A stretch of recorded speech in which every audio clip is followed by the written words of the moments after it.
મંગળવારે રાત્રે 2 વાગ્યા સુધીમાં 122 તાલુકાઓમાં વરસ્યો વરસાદ। રાતના 2 વાગ્યા સુધીમાં વિસાવદરમાં 4.25 ઇંચ વરસાદ વરસ્યો, તો ગાંધીધામમાં 4 ઇંચ વરસાદ વરસ્યો છે। સાથે જ દાંતામાં 2.5 ઇંચ વરસાદ વરસ્યો। રાત્રે 2 વાગ્યા સુધીમાં સરસ્વતીમાં 2.25 ઇંચ વરસાદ વરસ્યો, ખેડામાં 2.25 ઇંચ વરસાદ વરસ્યો, જામજોધપુરમાં 2.25 ઇંચ, ડોલવણમાં 2.25 ઇંચ, સિદ્ધપુરમાં 2 ઇંચ વરસાદ વરસ્યો। તો રાત્રિના 2 વાગ્યા સુધીમાં ડેસરમાં 2 ઇંચ વરસાદ વરસ્યો, માંડવીમાં 1.25 ઇંચ વરસાદ વરસ્યો, વાંસદામાં પણ 1.25 ઇંચ વરસાદ વરસ્યો।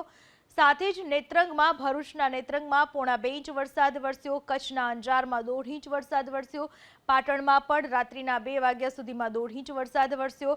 તો નર્મદાના ડેડિયાપાડામાં 1.5 ઇંચ વરસાદ ખાબક્યો, ખંભાળિયામાં 1.5 ઇંચ વરસાદ વરસ્યો, કાલોલમાં 1.5 ઇંચ, તો પાદરામાં 1.5 ઇંચ વરસાદ વરસ્યો, સિહોરમાં 1.25 ઇંચ વરસાદ વરસ્યો, ગારિયાધારમાં 1.25 ઇંચ વરસાદ વરસ્યો, વડોદરાના સાવલીમાં 1.25 ઇંચ વરસાદ વરસ્યો, જોટાણામાં 1 ઇંચ વરસાદ, જાંબુઘોડામાં પણ 1 ઇંચ વરસાદ વરસ્યો, ધરમપુરમાં 1 ઇંચ વરસાદ વરસ્યો, લાખણીમાં 1 ઇંચ, તો ચીખલી અને રાણાવાવમાં પણ 1 ઇંચ વરસાદ વરસ્યો, હાલોલ બેચરાજીમાં 1.25 ઇંચ વરસાદ વરસ્યો, ધોરાજી, પેટલાદ, ભચાઉમાં રાત્રિના 2 વાગ્યા સુધીમાં 1.5 ઇંચ વરસાદ ખાબક્યો, તો બોરસદ, આંકલાવ, દાહોદ અને જોડિયામાં પણ 1.5 ઇંચ વરસાદ ખાબક્યો।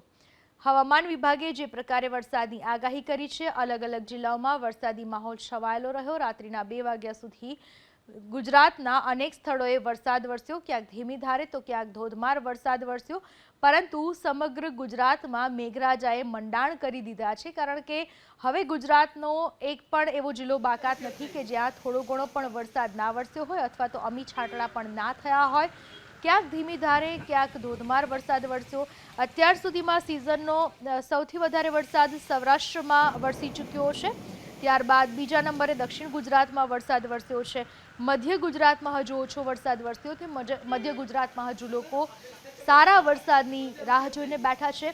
વરસાદ વરસતા ગુજરાતના મોટાભાગના વિસ્તારોમાં ખેડૂતોએ વાવણીની પણ શરૂઆત કરી દીધી છે। ખેતરમાં વાવણી લાયક વરસાદ વરસતા ખેડૂતોએ વાવણીના શ્રી ગણેશ કરી દીધા છે અને પૂજા વિધિ કરીને પાકની વાવણીની પણ શરૂઆત કરી દીધી છે। મેઘરાજા હવે ધોધમાર વરસે, હેત વરસાવે એવી ખેડૂતો પણ આશા સેવી રહ્યા છે। ચોમાસું જ્યારે શરૂઆત થઈ ચૂકી છે ત્યારે જળાશયોમાં પણ નવા નીરની આવક થઈ છે। પાણીની જે તંગીની સમસ્યા હતી એ હવે પૂરાઈ ચૂકી છે, સાથે જ લોકોમાં આનંદ જોવા મળી રહ્યો છે। અસહ્ય બફારા અને ઉકળાટમાંથી પણ લોકોને રાહત મળી ગઈ છે। વાત કરીએ હવે દેવભૂમિ દ્વારિકાની। ખંભાળિયા શહેરમાં રાત્રિના સમયે ધોધમાર વરસાદ વરસ્યો। શહેરમાં 45 મિનિટમાં 1.5 ઇંચથી વધુ વરસાદ વરસી જતા નીચાણવાળા વિસ્તારોમાં પાણી ભરાયા। ગાજવીજ સાથે ધોધમાર વરસાદથી ગરમીમાંથી રાહત મળી। 1.5 ઇંચથી વધુ વરસાદ બાદ મેઘરાજાએ વિરામ લીધો હતો, જો કે થોડી કલાકના વિરામ બાદ ફરી એકવાર ધીમી ધારે વરસાદ વરસ્યો, જે મોડી રાત સુધી વરસતા ધરતીપુત્રો માટે આ વરસાદ કાચા સોના સમાન સાબિત થયો।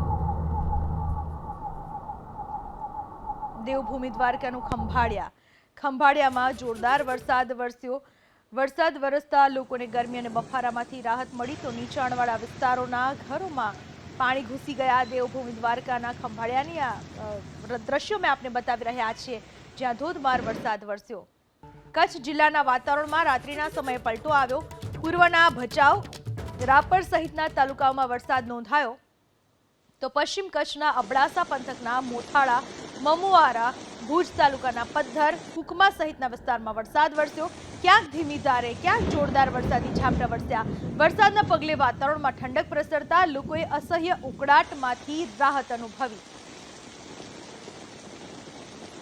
તો મોરબી જિલ્લાના ગ્રામ્ય વિસ્તારમાં રાત્રિના સમયે વરસ્યો વરસાદ, સાર્વત્રિક વરસાદ વરસ્યો। મંગળવારે મોરબી જિલ્લામાં મોરબીના જેપુર, ગોરખીજડિયા, બરવાડા, પીપળિયા અને ખેવારિયા સહિતના ગામોમાં વરસ્યો વરસાદ।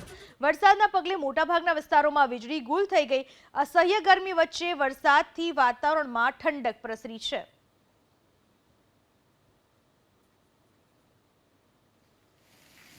મોરબી શહેરમાં ધોધમાર વરસાદ વરસ્યો, સાર્વત્રિક વરસાદ વરસ્યો છે।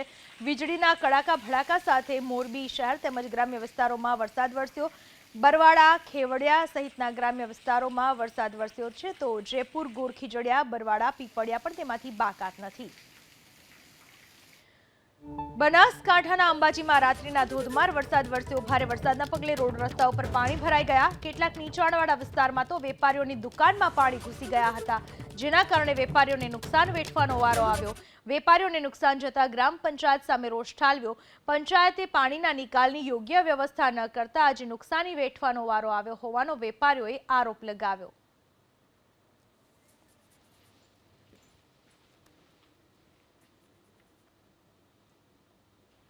રાજ્યમાં ચોમાસું ભરપૂર જામ્યું છે, ત્યારે રાજ્યના 8 જિલ્લામાં આજે ગાજવીજ સાથે ભારે વરસાદની હવામાન વિભાગે આગાહી વ્યક્ત કરી. સૌરાષ્ટ્રના 4 અને મધ્ય ગુજરાતના 4 જિલ્લામાં વરસાદનું યલો એલર્ટ જાહેર કરાયું છે. સૌરાષ્ટ્રના સુરેન્દ્રનગર, બોટાદ, અમરેલી અને ભાવનગરમાં આજે ભારે વરસાદ વરસી શકે છે, જ્યારે મધ્ય ગુજરાતમાં આણંદ, વડોદરા, છોટાઉદેપુર, પંચમહાલ જિલ્લામાં ભારે વરસાદનું હવામાન વિભાગે અનુમાન વ્યક્ત કર્યું છે. તો આજે વરસાદી માહોલ જામવાનો છે. સત્તાવાર ચોમાસાની એન્ટ્રી થઈ ચૂકી છે, ત્યારે રાજ્યના 8 જિલ્લામાં આજે ગાજવીજ સાથે ભારે વરસાદની હવામાન વિભાગે આગાહી વ્યક્ત કરી છે. ખાસ કરીને સૌરાષ્ટ્રના 4 અને મધ્ય ગુજરાતના 4 જિલ્લામાં વરસાદનું યલો એલર્ટ જાહેર કરવામાં આવ્યું છે. સૌરાષ્ટ્રના સુરેન્દ્રનગર, બોટાદ, અમરેલી અને ભાવનગરમાં આજે મેઘાવી માહોલ રહેવાનો છે. આ સાથે મધ્ય ગુજરાતના આણંદ, વડોદરા, છોટાઉદેપુર, પંચમહાલ જિલ્લામાં પણ આજે ભારેથી અતિ ભારે વરસાદ વરસી શકે છે.